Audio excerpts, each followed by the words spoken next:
पेश खिदमत है जनाब, और उन ख़बरों के पीछे जो कुछ होता रहा वो भी आपको बताऊँगा। सूरत हाल इब्तदा करते हैं तहरीक लब्बैक पाकिस्तान से। रात गए तक मुज़ाकरात हुए, पिछली वीडियो सुन लीजिएगा, आपको सारी डिटेल मालूम हो जाएंगी। फिर आज मुज़ाकरात का आखिरी दौर हुआ जो कि कामयाब रहा और फ़ाइनल एक मुआहदा हो गया और उस मुआहदे पे अमल दरामद भी शुरू हो चुका है। उसकी क्या डिटेल्स हैं, कौमी असम्बली में करारदाद पेश कर दी गई है, पीपल्स पार्टी ने क्यों राह फ़रार इख्तियार किया, मुस्लिम लीग नवाज़ और JUI क्यों पार्लिमान में आई और उन्होंने क्यों नहीं बाइकआउट किया, और ये सारी चीज़ें आपको बताता हूँ। फिर इस करारदाद में क्या है, और फिर पसे पर्दा अब कुछ लोग ऐसे हैं जो इस मुआहदे को सबोटाज करना चाहते हैं और जो एक पीसफुली एक एग्रीमेंट हुआ है उसको अब ख़राब करने की भी कोशिश की जा रही है ताकि ये मामला फिर बिगड़ जाए। उनका क्या मफाद हो सकता है, ये सारी बातें आपसे करता हूँ। लेकिन सबसे पहले एक अवेयरनेस के लिए बहुत ज़रूरी है एक ख़बर, और वो है कोरोना। ये मेरा फ़र्ज़ भी है आप सब लोगों को बाखबर रखूं और आगाह भी करूं, अपील भी करूं कि कोरोना बहुत ज़्यादा ख़तरनाक होता जा रहा है। और ख़ास तौर पे इंडिया में अब ये कोरोना का जो वायरस है ये मुख्तलिफ़ शक्लें इख्तियार कर रहा है और एक नई हर रोज़ नई कोई ना कोई नई शक्ल में आ जाता है। इंडिया में इसने बड़े पैमाने पर तबाही फैला दी है और कोई एक नई किस्म का वायरस वहाँ पे मौजूद पाया गया है मरीज़ों में, और वहाँ पे हस्पतालों में जगह नहीं है, घरों में लोग मर रहे हैं, और उसके बाद कब्रिस्तानों में जगह नहीं है, मंदिरों में जगह नहीं है, जलाने के लिए लकड़ियाँ नहीं हैं। ये वहाँ की सूरत हाल है और वहाँ का जो वायरस है इंतहाई ख़तरनाक हो चुका है। इसीलिए पाकिस्तान ने भी पाबंदी लगा दी है इंडिया पर, और बरतानिया ने भी पाबंदी लगा दी है, और दीगर ममालिक ने भी इंडिया के लिए नकलो हरकत पे पाबंदी लगा दी। अमेरिका ने मुकम्मल तौर पे अपने शहरियों को कहा है कि भारत का रुख भी ना करें, भारत का सफ़र ना करें, भारत का रुख ना करें, और अपने शहरियों को वहाँ से निकाला जा रहा है ताकि इस ख़तरनाक मर्ज़ से बचा जा सके। हम चूँकि पड़ोसी मुल्क हैं, पाकिस्तान में भी इस वक्त गंभीर सूरत हाल है, और अगर हमने इसको एहतियात के साथ मज़ीद 4-5 हफ़्ते एहतियात ना की और एहतियात का दामन हाथ से छोड़ दिया तो हमारा भी खुदा न खास्ता बहुत ज़्यादा हालात ख़राब हो सकते हैं। इस वक्त भी इस्लामाबाद की मैं बता रहा हूँ कि पिम्स जो मेन हॉस्पिटल है वहाँ पे मामूल की तमाम ऑपरेशन मुलतवी कर दिए गए, सर्जरीज़ रोक दी गई हैं। अब सिर्फ़ और सिर्फ इतना प्रेशर आ चुका है पूरे हस्पताल पे सिर्फ कोरोना पेशेंट्स का, तो लिहाजा मेरी दरख्वास्त भी है, गुजारिश भी है, अपील भी है कि आप जहाँ जहाँ भी रहते हैं इस मर्ज़ से बचें, और ये ख़तरनाक मर्ज़ है। 4-5 हफ़्ते हमें और इंतज़ार करना चाहिए।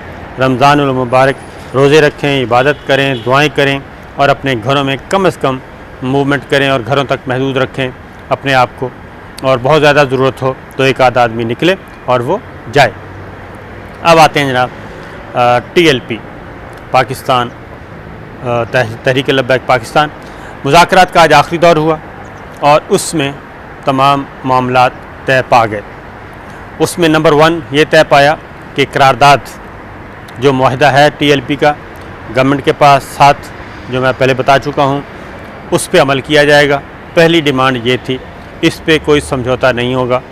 ये साद रिजवी TLP के सरबरा और उनकी शुरा अरकान उन सब ने इस बात पे इत्तफ़ाक़ किया, और जो मसालियती कमेटी थी उन्होंने भी इस बात को गवर्नमेंट से कहा कि इससे पीछे नहीं हटना चाहिए। जब 2 मुआहदे हो चुके हैं तो उन मुआहदे पे अमल दरामद एक माकूल मुतालबा है, इसे पूरा करना चाहिए। लिहाजा वो करारदाद कौमी असम्बली में मुआहदे के तहत पेश कर दी गई, और अब जुमे को दोबारा इजलास होगा। कौमी असम्बली में करारदाद पेश की गई और उसमें बिल्कुल फ़्रांस के जो सफ़ीर हैं उनकी मुल्क बदरी का मामला पार्लिमान पे छोड़ दिया गया है। पार्लिमान फ़ैसला करेगी, इस पे बहस होगी। और आज चूँकि प्राइवेट मेंबर्स डे था, मंगल का दिन था, प्राइवेट मेंबर्स डे में पेश की गई, एक कौमी असम्बली के रुकन ने पेश की और उसको अब ऐवान का मलकियत हो गई है। उसके बाद इसी दौरान अभी करारदाद पेश ही की थी। सबसे पहले पाकिस्तान पीपल्स पार्टी को ले लें। पाकिस्तान पीपल्स पार्टी पतली गली से निकल गई है जी, और वह इस कार्रवाई का हिस्सा ही नहीं बन रही। बज़ाहिर ये बहुत अच्छा उनके लिए सेफ़ एग्ज़िट है, महफूज रास्ता उन्होंने तलाश कर लिया, क्योंकि अगर वो इस करारदाद को सपोर्ट करेंगे तो भी और अगर नहीं करेंगे तो भी, लिहाजा अगर करते हैं तो उनका जो एक moderate enlightened party, liberal party का जो एक है सेकुलर पार्टी का कॉन्सेप्ट, तसव्वुर, वो ज़रा थोड़ा सा धुंधला जाता है। इसलिए उन्होंने कहा जी कि चूँकि पहला मुआहिदा ही पार्लियामान में पेश नहीं किया गया, वज़ीर आज़म ने पार्लियामान में आके बात नहीं की, इसलिए अब हम इस करारदाद का भी हिस्सा नहीं बनेंगे पार्लियामान में। लिहाजा उन्होंने इस सेशन का कर दिया बाइकॉट। मुस्लिम लीग नवाज़, जमीयत उलमा इस्लाम, उन्होंने कहा जी नहीं, हम ज़रूर आएंगे, और वो पहुँचे। ना सिर्फ पहुँचे बल्कि उन्होंने उस करारदाद को मज़ीद मौसर करने के लिए बात की, और उन्होंने कहा कि इस करारदाद में हमारी तजावीज़ और जो हम इजाफ़ा करना चाहते हैं उसको भी शामिल किया जाए, और वो इजाफ़ा है ख़त्म नबूवत से मुताल्लिक़, तहफ़्फ़ुज़ ख़त्म नबूवत से मुताल्लिक़ जो हैं वो शामिल करवाना चाह रहे हैं।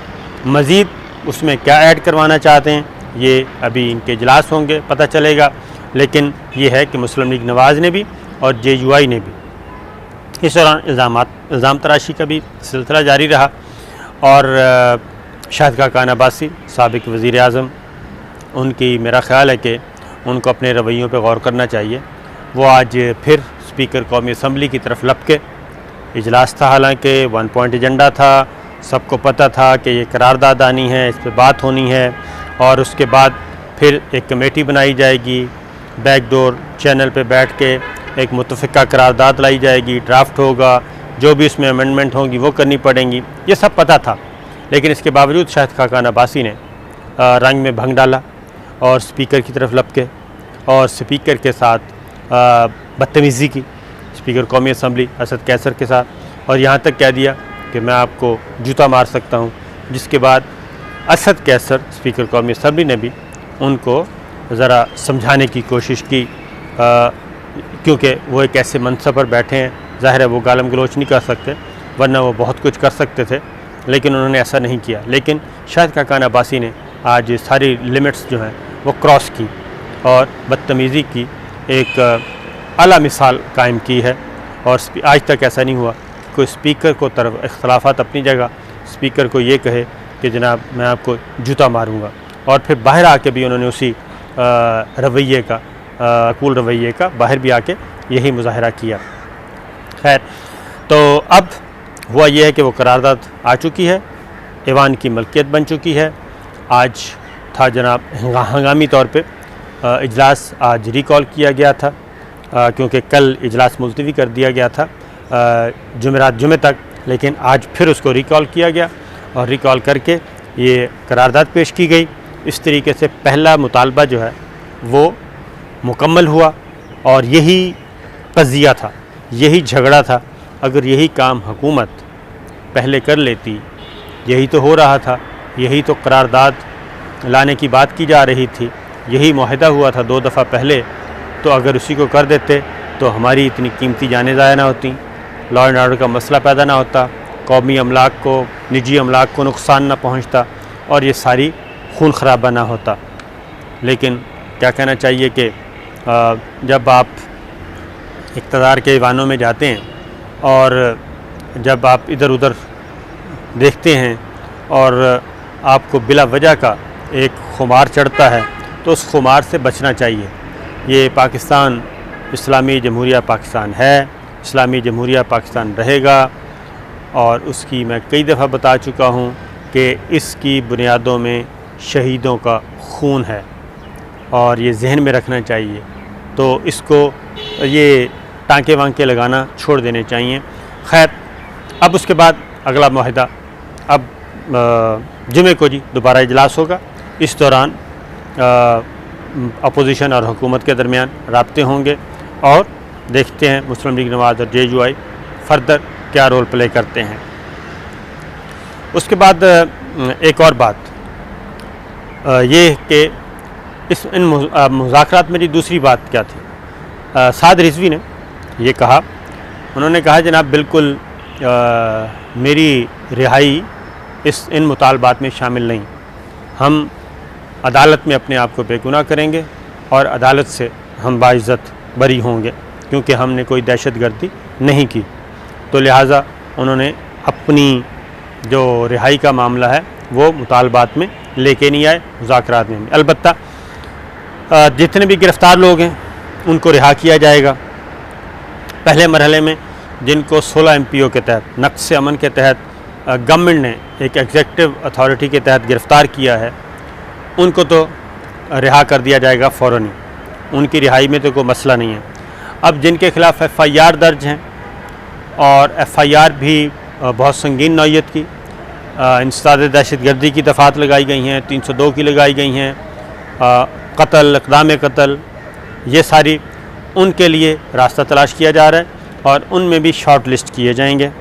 और जो बहुत ही कम यानी कि जो पकड़े गए वैसे ही और बाकायदा तौर पे मुलव्वस नहीं थे तहकीक के दौरान, उनको खाना नंबर 2 में रख दिया जाएगा और उनको रिलीज़ करने के लिए प्रोसीजर अडॉप्ट किया जाएगा, उनको भी रिहा कर दिया जाएगा। अलबत्ता जो लोग पुलिस अहलकारों के अगवा में मुलव्वस हैं, जो लोग पुलिस अहलकारों के कत्ल की FIR है, जिन्होंने कौमी अमलाक को नुकसान पहुंचाया है, उनको उनके मुकदमात खारिज नहीं किए जाएंगे। वो प्रोसीजर आगे बढ़ेगा और अदालतें उनका फ़ैसला करेंगी। ये चीज़ आ गई।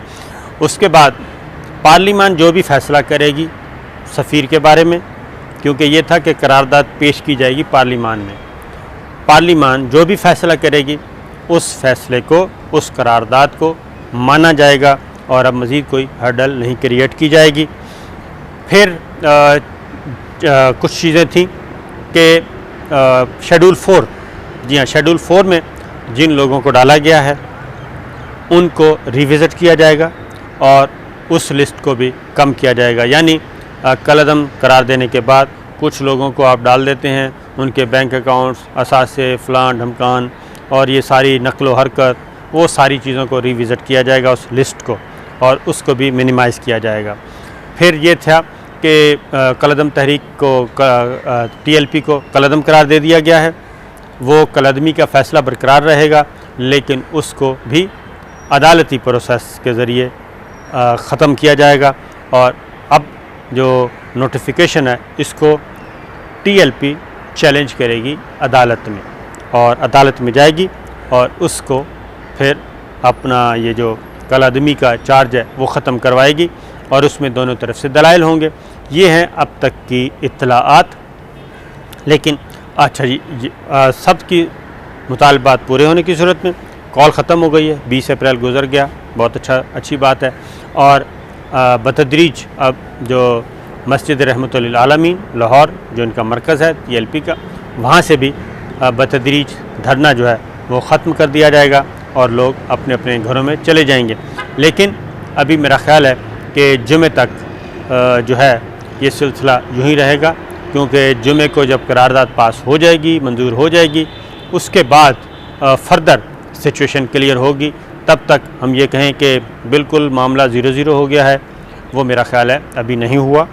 और स्टैंड बाय पे मौजूद हैं जी लोग, गवर्नमेंट भी मौजूद है और स्टैंड बाय पे TLP भी मौजूद है।